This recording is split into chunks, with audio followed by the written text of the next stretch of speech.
Mēs sāksim ar jautājumu, kas saviļņoja un sašutumu izraisīja daudzos latgaliešos. Tiek šobrīd likvidēts dzelzceļa posms, vilcienu maršrutu posms no Rēzeknes līdz Zilupei, arī līdz Valkai Madonai ir posms, bet šobrīd pa Latgali. Tur šobrīd bija liels sašutums un vēlāk to atcēla lēmumu, vai pavisam atcēla šo lēmumu, vai šis vilcienu posms, mēs varam teikt, ka pēc kaut kāda laika patiešām nebūs maršruts. Jā, pirmām kārtām es varu nomierināt tiešām visus latgaliešus un teikt, ka šis jautājums tiešām ir atcelts. Šobrīd nekādi vilcienu reisi Latgalē atcelti netiks. Un, protams, iemesls bija par to, vai diskusijas bija par to, cik ir cilvēki pārvietojās uz šo vilcienu, vai tiešām efektīvi no ekonomiskā viedokļa ir pārvadāt 5 vai 7 pasažierus 3 vagonu sastāvā un cik tas izmaksā valsts nodokļu maksātājiem. Bet, tā kā tur ir ceļu remonti posmā gan no Rēzeknes līdz Ludzai paredzēti, gan arī no Viļāniem līdz Rēzeknei, tad ar autobusiem šos maršrutus aizstāt šobrīd nav iespējams. Tas, ko mēs droši vien darīsim ar nākotnē, vismaz tuvāko 2 gadu laikā nekādas izmaiņas nav plānotas. Tas, ko mēs darīsim, visticamāk, ka mēs koncentrēsim gan Ludzā ar vietējiem autobusiem vairāk pasažierus, lai šos vilcienus būtu ekonomiski izdevīgi šajos maršrutos atstāt. Ja? Tad no tuvākajiem pagastiem sakoncentrēsim ar vietējiem autobusiem Ludzā, un tad, attiecīgi, šis vilciens jau būs ekonomiski pamatots. Bet mums tam ir laiks. Tuvāko 2 gadu laikā šie vilcieni atcelti netiks. 2 gadu laikā atcelti netiks? Vismaz. Jā, vismaz. Jo tie ceļa remonti ir paredzēti vismaz 2 gadu periodā. Skaidrs. Es gribu saprast to politiku, kāda tā šobrīd ir domāta. Es gribēju nodemonstrēt vienu video, ko jūs Latgalē teicāt pagājušā vasarā vēl pirms vēlēšanām Latgales reģionālā televīzijā. Lūdzu video. Jautājums, kad arī Latgalē būs pieejami ērti un efektīvi sabiedriskā transporta pakalpojumi? Pirmām kārtām sabiedriskais transporta pakalpojumu mugurkaulam noteikti attālākos reģionos būtu jākalpo pasažieru vilcieniem.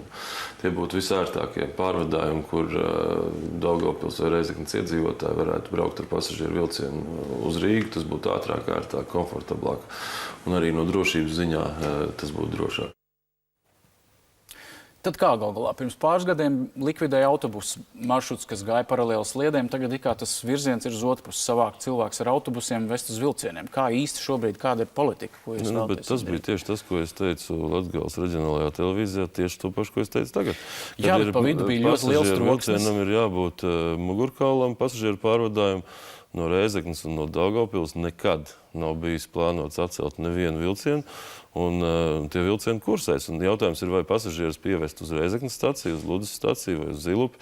Bet šī gadījumā tas mugurkauls nozīmē to, ka pasažieri tiešām tiek sakoncentrēti dzelzceļa stacijās, un pēc tam ērti un ātri nogādāti galvaspilsētā vai, teiksim, Jēkabpilī vai Krustpilī vai citur. Ja? Tā kā tas joprojām ir spēkā, un pie tā es arī strādāšu. Kas notiek? Kas ir iemesli, kāpēc šāds process notiek? Viens ir tas, ka tas ir nerentabli, jūs sakat, cilvēkiem nav vērts šos maršrutus eksploatēt. Izskanējas versija, ka 2015. gadā daudziem pasažieru vilcieniem Latvijā vienkārši beidzas eksploatācijas termiņš. Viņi ir pārāk veci un tāpēc vienkārši nav tik daudz vilcienu un tāpēc ir maršrutu skaits jāsamazina. Vai tā ir tiesa? Tad par eksploatācijas termiņiem dīzeļvilcieniem nav tiesa, jo dīzeļvilcieni šobrīd tiek rekonstruēti un jau līdz vasaras sākumam būs pilnīgi modernizēta dīzeļvilcieni un eksploatācijas termiņiem tur viss ir kārtībā. Elektrovilcieni uz Rēzekni un Daugavpilu vēl šobrīd, diemžēl, neiet. Tā kā tas neatiecās uz šo jautājumu. Kas attiecās par ekonomisko pamatojumu, tad tur jums ir tiesa. Tāpēc, kad vilcienu pārvadājumi ir vismaz 8 reizes dārgāk nekā autobusu pārvadājumi, un ja mēs šos vilcienus nespējam piepildīt ar pasažieriem, mēs vienkārši šķiežam valsts naudu.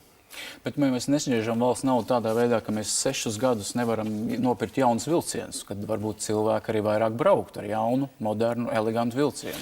Bet tas ir tieši tāpēc arī šie iepirkumi ir bijuši apturēti, lai mēs nešķiestu valsts naudu. Tāpēc, kad mēs atceramies pirmais iepirkums, tad pilnīgi neatiecināmība no Eiropas Savienības fondiem nozīmētu, ka mēs šim pasākumam veltītu vairāk nekā 100 miljonus nodokļu maksātāju naudu. Otrajā gadījumā mēs vilcienus nopirkt 2,5 reizes dārgāk nekā to izdarīja Igauni. Tā ir valsts naudas šķiešana arī. Tā kā mums ir jānopērk vilcieni tā, lai mums neviens nepārmest, ka mēs šķiežam valsts naudu.